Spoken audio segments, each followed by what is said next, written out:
You want change in the world? Start with yourself and your family and your friends. But you got to start right here. Start with yourself. You want the change you want in the world? You want it cleaner? Clean up your life. Welcome to Global Goodness, where I'm your host, Kim Hunt. In a world inundated with troubling headlines, this podcast offers a refreshing perspective. Join us for inspiring interviews with people from across the globe who are spearheading remarkable projects dedicated to improving both humanity and our planet. Today we'll journey to the island of Bali, a place of lush landscapes, rich culture, and a rising tide of plastic pollution. In this episode, you'll meet the inspiring voices behind a grassroots movement making waves in local recycling. First, there's Dave Fogarty, an American changemaker known as the head cheerleader of the movement Keep Bali Beautiful, who saw an opportunity to support local solutions with a global impact. Then we hear from Ketut Darmawan, a dedicated Balinese village leader taking bold steps to clean up his community and protect it for future generations.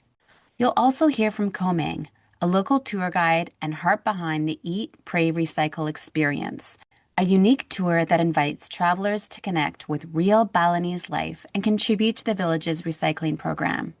This is a story of community, courage, and the powerful beauty of collaboration, all in the name of keeping Bali beautiful.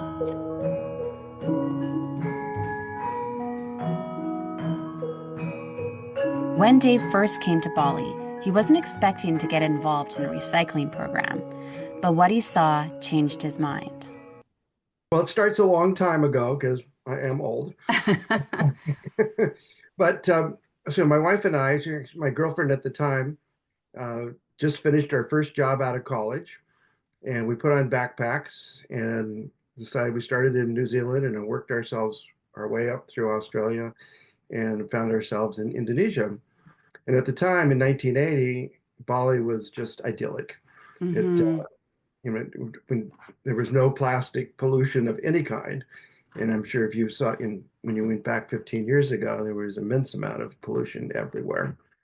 But at the time, when we went to live in the village, there was no plastic.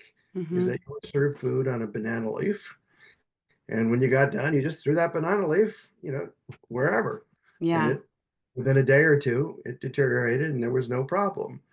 So there was an idea in Balinese culture. There's an idea called Trihata Karana, which is harmony with the gods, harmony with other people, and harmony with nature. And they lived it, you know, you know, very closely. So when we went out to live in a little community in the east of Bali, they probably lived that culture. And there's no phones or no. Actually, the roads were a mess. It was all of that, but it was really beautiful. But then people began to love Bali to death. And it's been happening for hundreds of years, but it really happened beginning in the 1980s. Mm-hmm. We went back in 1987, 89, excuse me. Um, Things had changed completely. I mean, there was plastic pollution everywhere. People didn't know how to do it. There was no waste management systems, you name it. Yeah, and So, that was like within a 10-year difference there. yeah, so it Yeah. very quickly turned around and for the worse. Dave and his wife have seen Bali when it was still pristine, but over the span of just a decade, the growing plastic crisis pushed them to act. With no formal waste systems and little ecological awareness, something had to change. Their first step was education, especially in schools. They created eco clubs and inspired students to take the recycling message home, and it worked. Slowly, community habits began to shift. So we went back. I retired in 2013. So we went back to Bali to live there. During this time, we had like a long 30, 40-year relationship with our community in Bali, and they would come and visit here and back and forth. So we had long, deep roots in the country. Mm-hmm. And so we went back and we lived in this little community. And then we were very involved in Balinese life and village life. But I mean, the pollution was everywhere. Hmm. And so, you know, we we've learned we did a lot of of work with Gandhi and Gandhi organizations over the years. And so Gandhi says, you don't try to change the world outside. First, you got to change yourselves. Mm-hmm. So we decided that we wanted to clean up our own act in our little community. And so we spent a long time trying to figure out what we do with this pollution, with all this junk. And we didn't want to just, we went to a school to research it and they were separating the garbage, plastic bottles and paper, you name it. And then the trash truck would come and they put it on the truck and they to the dump. So there was a lot of issues to make sure we found the right partner. That if we actually began to, separate our our plastic and other waste, that there would be a place to put it that was going to responsibly deal with it. So it took a long time, but we found a partner called Bali Recycling. Mm-hmm. Became our technical expert over the years, and then we had to educate ourselves in the community about what recycling was, and we talked to the kids, and we went through all of this, and they just didn't get it. Didn't grow up that way, right? Yeah. Yeah, and so like one little girl, I think she's a fifth grader at the time. She's walking. We all bought ice cream cones. She's walking through, and she just throws her paper wrapping right on the grass. Like, come on, that's what we mean by recycling. Oh, that's what you mean. I'm like, yeah. So it was interesting. Komong and her sisters went back to their village for a ceremony for a weekend. And they came back as, oh, Pak Dave. Can't believe it. That village is so dirty. They don't know anything about recycling. And Hey. so, Yeah. okay, they figured it out. So you can start small. We started with our own little community. Mm-hmm. And one of the kids was in high school. He went out and said, talked to his principal and said, we want to do recycling at our school. And the principal said, great idea. And so came back and like, we're going to have a recycling program. Well, how are we going to do that? So I guess Yeah. I got into it, step by step. Yeah. So we set up an eco club at that school and the leadership of the school with a lot of support from their principal and the other teachers agreed to let us set up a recycling program. So we did with containers, recycling containers, did a lot of education with the students there. And pretty soon another high school was seeing what was going on and well, we want to do that. So we set up about 5 or 6 different eco clubs. And you begin with kids that age. I mean, they're beginning to get the idea, then they go home and said, well, how come we're not recycling here? And their parents go, well, there's nowhere to recycle. And so that when we had to set up an organization, and we decided to keep Bali beautiful. That's how it Mm-hmm. started. Or we didn't think about doing an organization, but we needed one to kind of combine everybody, combine the whole um, program that we were doing, which was actually doing the recycling work with the Mm-hmm. kids work on the site, and then we would Mm-hmm. partners to come and collect it and take it to a responsible place.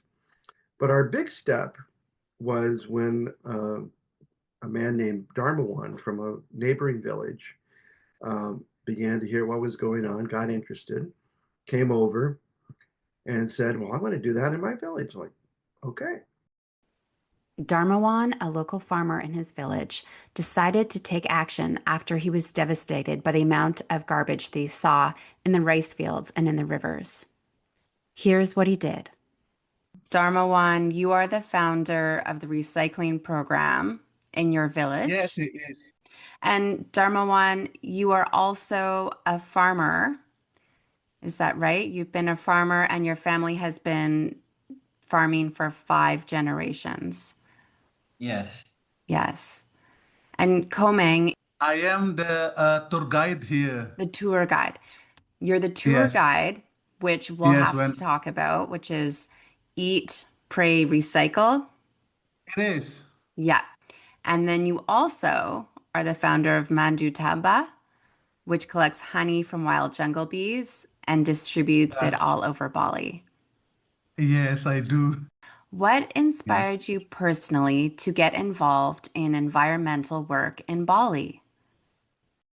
From time to time, I observe the environmental condition, especially in the rice field. A lot of plastic waste was found, which was very disturbing in agriculture. With Dave's help, Darmawan was able to launch a recycling program in his village of Tangas, aiming to kickstart a cleaner, more sustainable community. So what Darmawan did, he's quite an entrepreneur. Yeah. Back to his village, and village of about 2,000 houses. There was no waste management. There was nothing. Everybody just threw the garbage into the river because that's the way it always had Yeah. been. And so he did a survey of every household in that village, and he asked them, "Well, uh, do you like what's going on with the garbage? No, it just stinks. It makes our place look awful, but we don't know what to do. We're like, would Hmm. you support recycling? 98% support for recycling. Well, how much would you pay for that? Well, a pack of the equivalent of a pack of cigarettes was a little too high. Okay. So maybe half a pack, so 7,000 rupiah. Yeah. So and so, that was the sticking point. But he figured out a system, and we keep Bali beautiful. Um, um, Paid for it, and we put him together with our friends at Bali Recycling, so he understood sort of technically how do you do this. But Hmm. really, his drive and innovation that brought it all together. Because he then reached out to the local regional governor in Klungkung region, and asked him for capital support to start a recycling center in his village, and agreed. The guy agreed to do it. We agreed to put up the operating money in partnership with the village town council, Hmm. and they got 1,000 households signed up to pick up their garbage every 2 days, take it to a recycling center where they took out the compost, Hmm. the organic garbage, separated the plastic out and recycled that, and then took the rest, which was they recycled 95% of what they brought in. Hmm. And the cost of that was we upped it to like a full pack of cigarettes. Okay. Yeah. 15,000 rupiah a month. So which is doable. Kind of started from there. And others villages got wind of this and saw what was happening, and it was all very well organized. And so they asked the regional governor to start recycling centers in their villages. So the governor plucked Darmawan out of the village and put him in his government as Hmm. a as a as the garbage guru and garbage chief, Yeah. and began to set up uh, recycling centers for every village, and then the big city in the region, which is called Amapura. Um, he set set it all up. They now recycle 98%. So there's 40 recycling centers in the region, plus the one big one. We've done lots of different innovations so that they're very efficient. Hmm. Uh, we can't afford all the operating costs of that anymore. Yeah. But what we did do, we were having trouble. The town council wanted, they had agreed to like pay for the operating costs for 3 years. Okay. And so we're like, what are we going to do after that? Hmm. And we're looking at different options. And it's funny, I went home that night and I got an email from Airbnb. And Airbnb says they're setting up social enterprise experiences, tours. Says, would we like to do that? I was like, sure. So we set one up. So people, it's called Eat, Pray, Recycle. Yeah. Eco Village tour, and you can go to the village. You meet Darmawan, have lunch with his family and some of our other partners there. Maybe meet the village chief.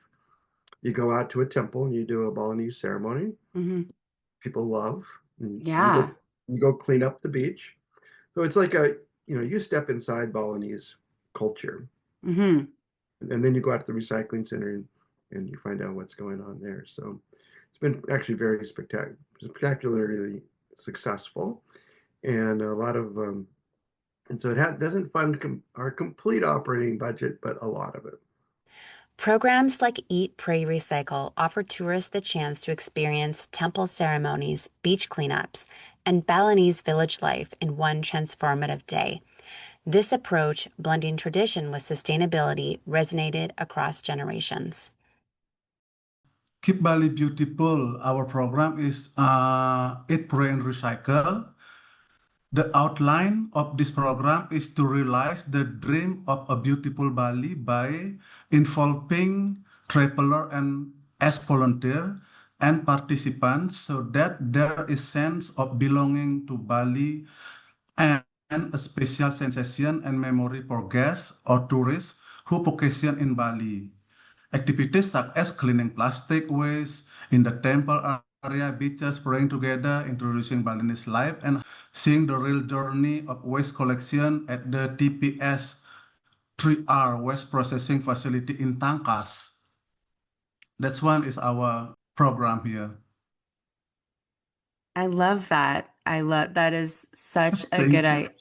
such a good idea because I do think it really helps tourists come connect to the people, connect to the land, really, like you said, help belong to Bali. And often when tourists come to a country, they want to be more a part of it. They want to have very authentic experiences. So being able to come to the village and pray together, have a ceremony, and understand what real life is like. And like you said, go through the journey of waste. Not only does it help them connect to your country, but I also think it helps them realize the impact of waste in a very real way because often many of these people come from big cities where they put their recycling in a bin and they never see it again. They don't understand the life cycle. So I think that is really important and Yeah, fantastic that you do that. thank you. Tourism has brought both beauty and burden to Bali. While it provides jobs and infrastructure, it also contributes to pollution and overuse of resources. But by transforming tourists into partners through eco-tours and volunteer programs, the island is rewriting that narrative. Visitors can now not only leave with souvenirs, but a deeper understanding of Bali's ecological soul. For both Dave and Darmawan, this isn't just about plastic. It's about pride, empowerment, and protecting what makes Bali special. And then now Darmawan is being asked to set up recycling operations around the island, um, at the big temple, uh, um, Basaki temple. Mhm. He he and other partners are doing the recycling operations. Because if Yeah. you ever go to that temple or any other temple in Bali, there's massive amount of garbage laying around. Hmm. So and that's the big one. So like thousands, if not hundreds of thousands of people come there. So they've now set it up, and you go to Basaki Temple, and it's now very clean. And that they take the organic compost and he turns it into fertilizer. They take the plastic and they recycle, clean it up, and recycle that. Hmm. So then what's remaining, the remaining part goes to which is about only 5% there, goes to a landfill. So it's working, and I think it's working for a couple of reasons. The whole Balinese people have really grabbed onto the idea of the eco philosophy because Yeah. it really merges well with their traditional idea of tree hatakarana, harmony with nature and people and the gods. And so they just see this way as a good way to benefit from that, or a good way to achieve that harmony. So And I there's think, still a lot. yeah. Sorry, go ahead. I was going to say, and then once you actually see the difference, from having a village full of pollution and garbage and it being cleaned up, you don't really want to go backwards because it's so nice to have this beautiful village back again. Exactly. That's exactly the idea. And now it's kind of funny. It used to be a huge challenge to get people to recycle or every 2 days or put the garbage. Now, if the garbage man is late, oh, there's like a Darmawan gets all kinds of complaint calls. So there's there's a lot of support for the program. It's still, and the federal government is supporting it. Some of Yeah. the local government. There's still a lot of problems in developing efficient government infrastructure. In this particular region, there's a very honest regional governor, and that money that's targeted for Okay. waste management goes to waste management. That doesn't always happen in every Yeah, other region.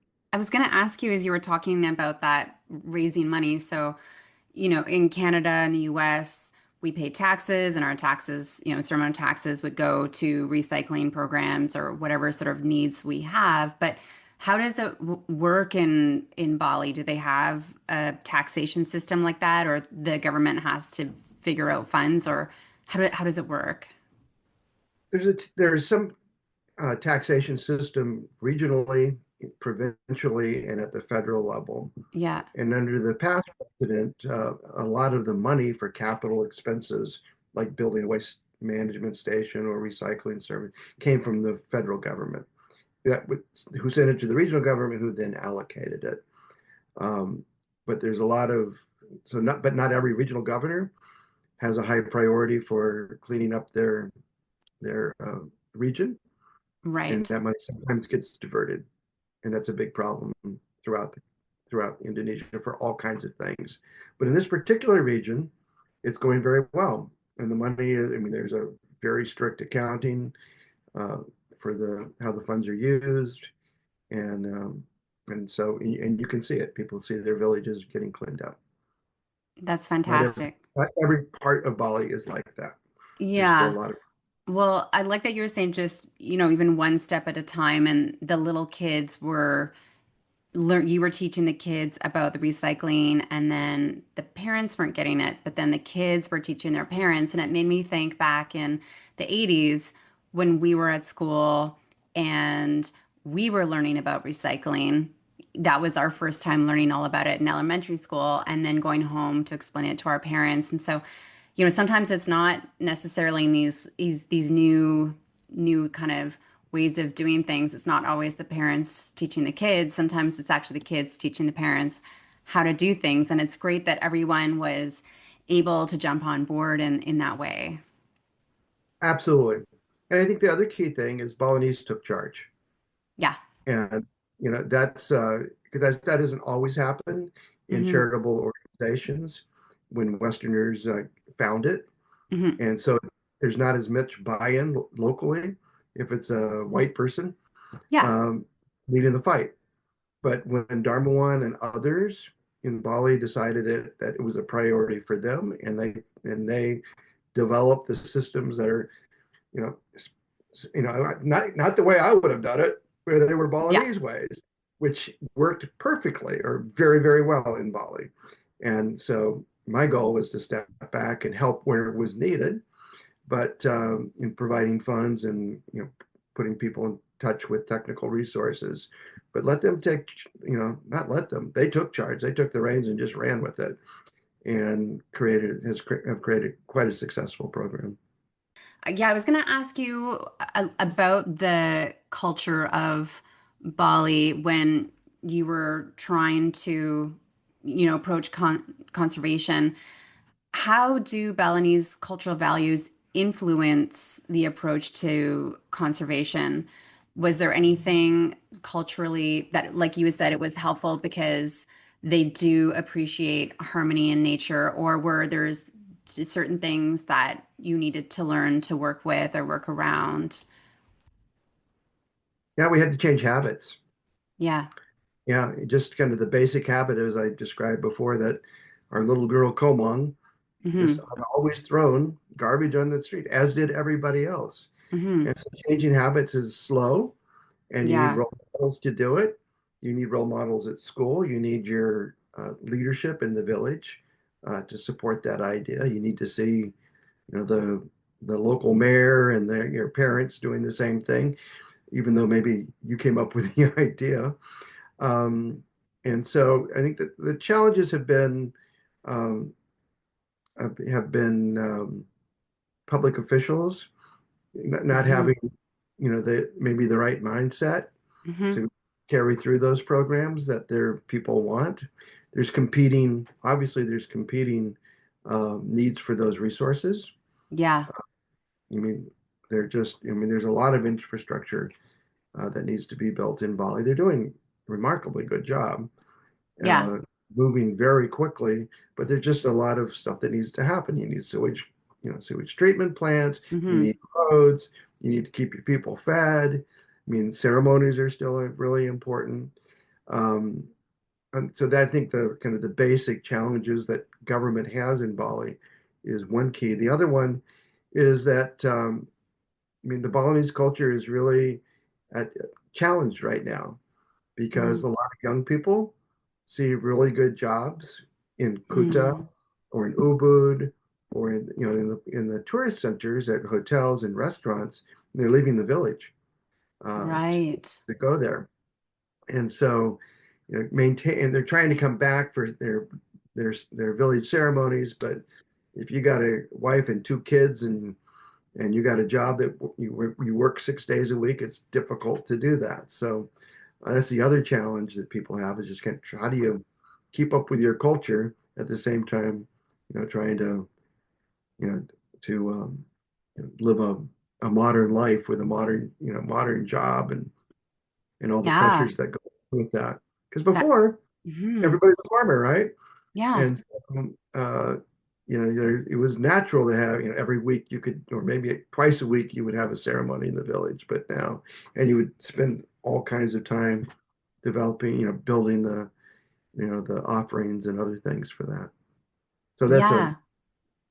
bit of a challenge too. That would be a huge problem and exasperating going forward too, because when we were in Bali, say 15 years ago, it was busy, but not busy.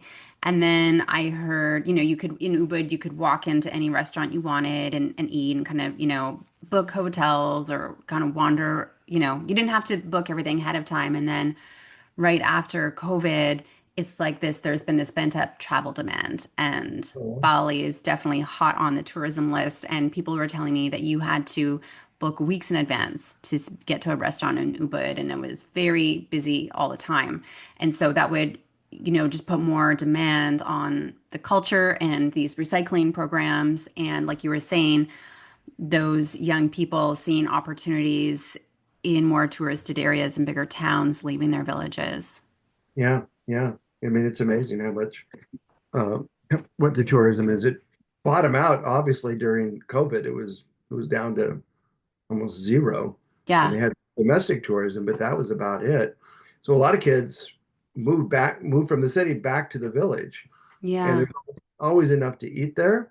And so it kind of reconnected, but now it's booming again, and the culture is really being challenged. and speaking of tourism, how does or your group organization communicate the importance of sustainability to tourists who may not understand the local impact that it's making? Bali's an island. Well, almost everywhere there are recycling facilities. Yeah. There are a lot of restaurants. They don't serve water bottles anymore. They just serve filtered water in a Hmm. glass. So that's communicated that way. Hmm. There's a lot of eco villas and hotels. I mean, the problem not necessarily with the tourists, it's kind of with the tourist facilities. What do the hotels do with that garbage? Hmm. And many of them do the right thing. Hmm. They, they in Ubud, I have a friend that is in charge of the local village, and they recycle everything and they compost everything. But I mean, his biggest problem is getting the hotels to buy in because it's costly, right? Yeah. Um, and so some of those hotels may not. use the local system. They may pay 10% of what the cost would be and pay a driver to take their garbage and dump it into the river. Yeah. So you have those kinds of issues where profit is overcoming, the environmental good. Yeah, well, it's so great that you all are starting this program because even just cleaning up within the villages rather than dumping the garbage in the rivers, because that has such a downstream effect too. Garbage to end up in the oceans, right? Because then it's going out to the oceans and it's the fish are eating it, it's killing other species. And so it has such a downward effect when you're Yeah. not taking care of it at the source in itself. So then you're seeing all these other ocean cleanups and recycling cleanup Yeah, programs there's a lot happening of going the on. ocean where people are like, okay, well, where is the problem starting? In the villages. How can we start in the villages first so it doesn't even end up in the ocean? So that's Exactly. great. Yeah. Yeah. And I think, people have made the connection Yeah. between having a clean beach and having tourists who are willing to go there because a lot of tourists have been turned off by Bali and Mm-hmm. pollution. Mm-hmm. And so, it took, so that kind of concern being expressed by tourists, helped to encourage hotels and other business people and the government to, invest in cleaning up the environment. So that's been positive. So tourism in some ways has a positive impact. Yeah, that's a really good point. You're not going to go somewhere if it's not beautiful. Yeah, it's a Yeah, mess. you'll spend your tourist dollars elsewhere, and tourism is such a huge economy in Bali. Yeah. So I think that's been an incentive that's helped clean up. Adding to Dave's comment on this, Komang describes in Darmawan's words how the locals feel about seeing garbage on their island. Guests who pick up plastic waste in their area, we feel embarrassed when we see a guest pick the plastic in our area. That's such an interesting observation because, we are all so proud of where we live. I'm proud of where I live, and I know you are too because I've been to Bali and it's so beautiful. And I didn't even think about that, about feeling embarrassed when guests are picking that up. And I'm sure I would feel the same way too because you want your where you live to be beautiful not only for yourself but the guests that are visiting. Both Dave and Darmawan share their challenges and concerns of growing and keeping the recycling programs running. You talked about the government being a challenge in getting keeping Bali Beautiful running. Are there any other challenges that you've run into along the way as you've been keeping this program going? I mean, actually, one of the issues is the price of recycled products. It's becoming less and less economic to recycle and then sell it because the market is dropped pretty dramatically for recycled plastic and bottles. And sometimes, when the market drops so low for recycled plastic, we have to subsidize it. So Mm-hmm. those costs have gone up. Mm-hmm. Building on the challenges Dave shared, Darmawan adds his own concern that despite the growing reach of the recycling program, Bali is still struggling under the weight of widespread waste. Plastic waste is still everywhere as far as the eye can see, and the magnificent and beautiful temple or holy place area have not been able to be cleaned of plastic waste in their surrounding. What you're explaining is that even though we hear about these recycling programs, there's actually still a lot of plastic everywhere and a lot of work that needs to be done. Yes, it is. It is that the problem here. I think the thing is that also too, probably a lot of tourists come from places where there is a lot of recycling programs, so they don't Mhm. realize the impact they're making on your island when they come. They're just not even thinking about it. And also, the second one, not even realizing or really thinking through that it's an island.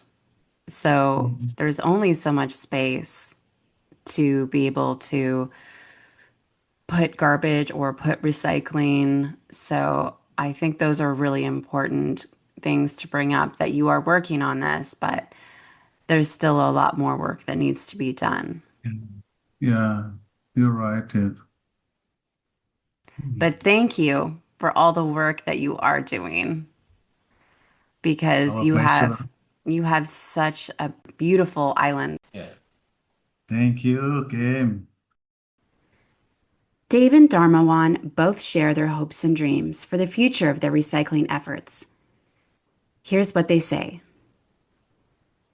Are there any future projects or initiatives that Keep Bali Beautiful is working on that you're excited about or that you've heard about? I know you said you've stepped away now and the Balinese, the locals are running the program, but is there anything you've been hearing about that is getting you excited? Well, not necessarily keep Bali beautiful, but I mean, there are other groups that are out there that are working towards the same goal, getting Bali back to the beautiful place it was. My goal is to find more Dharmawans in the world, empower them, and he's doing the same thing, and just kind of take the model that he's created in Klungkung and help other regions in Bali, and then perhaps other parts of Indonesia, recreate it because it's worked very, very well. So, Yeah. and that's happening. I mean, there's a lot of outreach that goes on, certainly by Darmawan and some of our other partners. So I think it's really well established right now. Cycling culture. We have a dream of building an educational place for integrated waste management as a learning space for students from elementary school to college to become a model space for waste management so that they can be competitive. I love that. And I think that it's so important to teach the children because they really understand concepts so easily and are so inspired, and they can really help make the change and continue that change. I feel like you shared so many stories with me about all the cool stuff that people have been doing in Bali to keep it beautiful. But are there any other specific stories or memories that you have, like a call out that illustrates the impact that your work has had on the community or ecosystem, or just like a moment that you're like, we had this win and it was just this moment of celebration or I mean, it's happened a lot, yeah. but those people you meet in Klungkung village, like my Indonesian teacher was so excited because a recycling center had been built in his community. Hmm. He goes, you can't believe it. The streets are so much cleaner.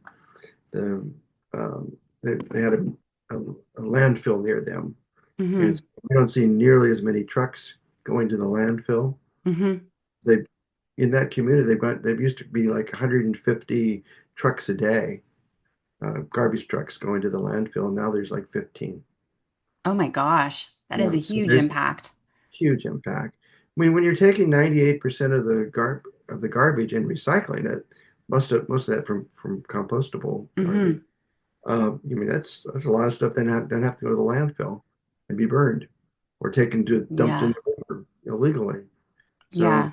and that he just saw it right there in his village. Like my village is cleaned up, and you go to Klungkung today, and I mean, it's remarkably cleaner than it used to Hmm. be. So, I mean, all those, I mean, everyday things that people say.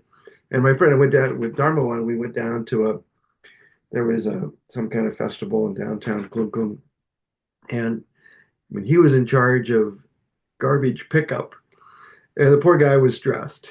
Where before there would never have been garbage pickup at a Yeah. festival. We'll just throw it on the side and burn it or something. But oh no, the governor called him over and said, "I've heard that there's some garbage being piled up on X Street," and he got right on it and cleaned it all up. And that was so there's accountability in government and accountability to the people. I think has really been key to the whole cleanup effort. So, if travelers or remote supporters want to get involved in Keep Bali Beautiful, or support in any way, how could they do that? Is there Well, I think ways to do that? if you're going to go to Bali, Yeah. uh, you should probably join our Eco Village tour. Hmm. Eat, pray, recycle. I mean, it's a wonderful way. Everybody that's gone on it says this, as many of them says it's their best experience in Bali because you really get to know, Darmawan and our other leaders. Uh, Hmm. Lunch with them. You get to know other village people in a way that you never do.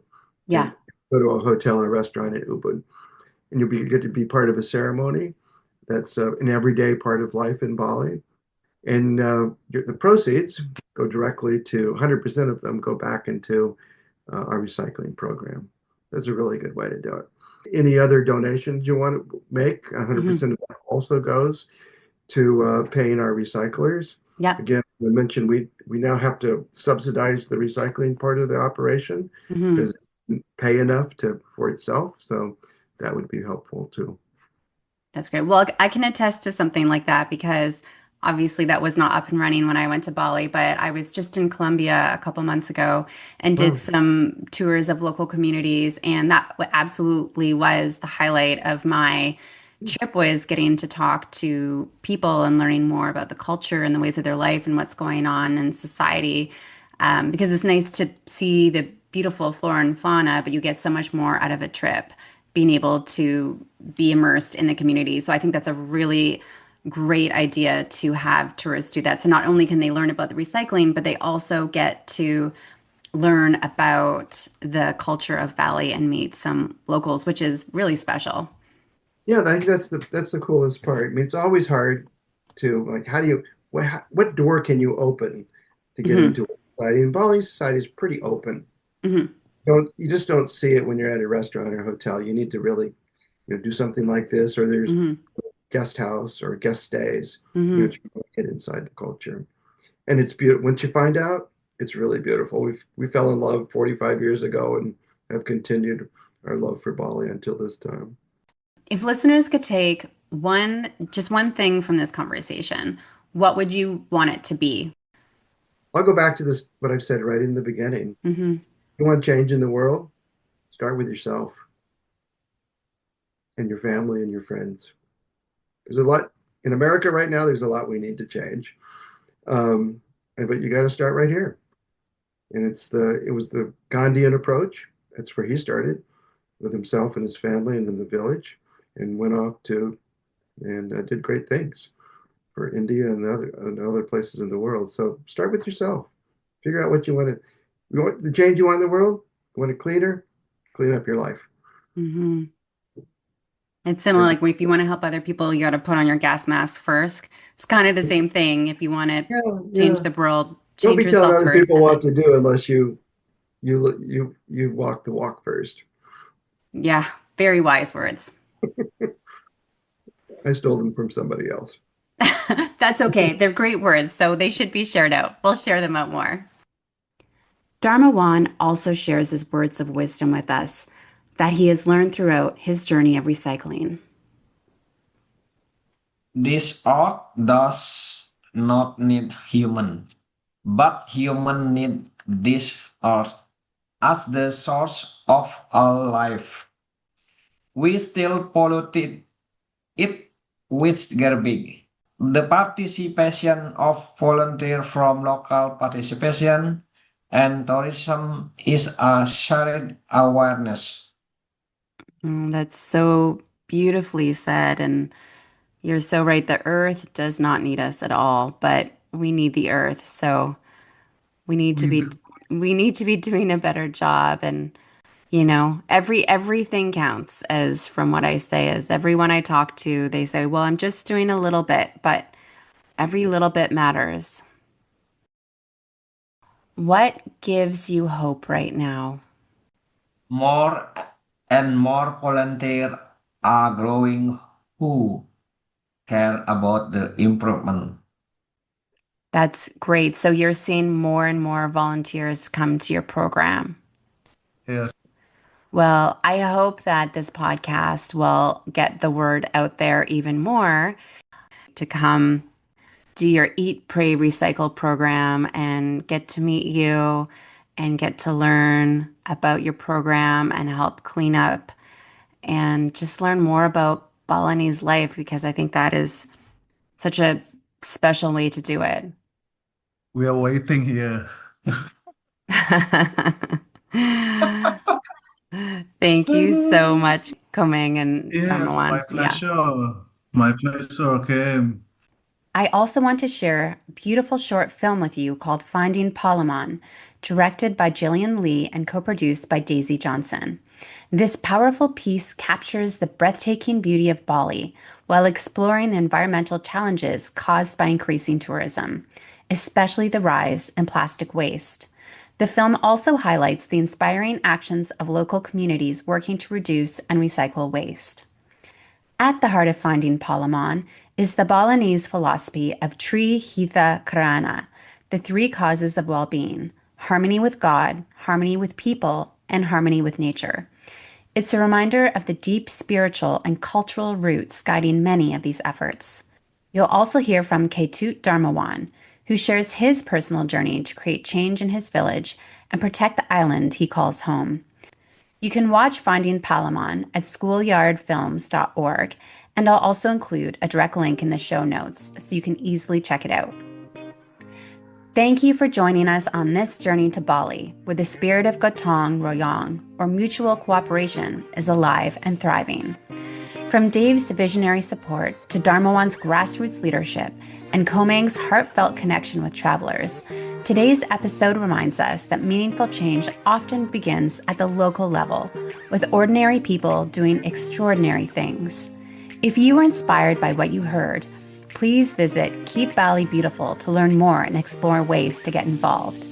And if you ever find yourself in Bali, don't miss the Eat, Pray, Recycle tour, a powerful and personal way to connect with local life and support the village's recycling efforts. You can also check out the short film Finding Palemahan for a deeper look into the heart of this movement. I've included the link in the show notes. Thanks for listening and caring about the people and places that make our world worth protecting. See you next time.